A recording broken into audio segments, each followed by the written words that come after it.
농어촌에 거주하는 사람들에게 일정 금액의 수당을 지급하자는 농어촌 주민 기본수당 제도. 이 제도의 초안이 최근 국회에서 발의됐습니다.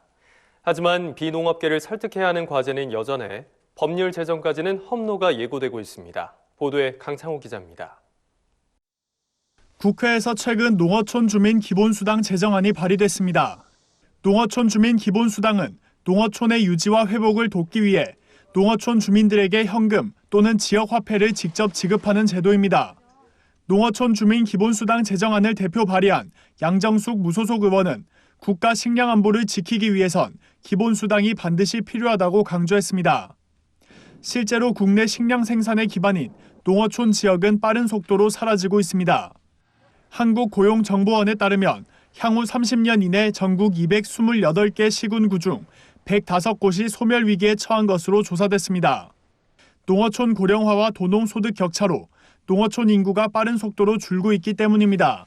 농어촌 지역이 지금 105곳 정도가 지방 소멸 위기에 있습니다. 그리고 식량 자급률도 23% 수준밖에 안 돼서 국가 식량 안보도 안심할 수 없는 상황입니다. 국가가 직접 나서서 농어촌 주민들에게 기본수당의 전국화와 평준화를 이룩하기 위해서 법안을 내게 됐습니다.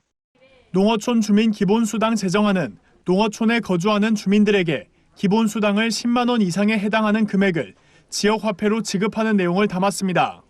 관할 지역에서만 사용할 수 있는 지역화폐를 통해 지역 내 경제를 활성화시키겠다는 취지입니다. 제정안은 기본수당을 지급받은 주민들에게 농어촌 생태계 보전, 농어촌 경제활동 종사 등을 위한 책임을 지도록 했습니다.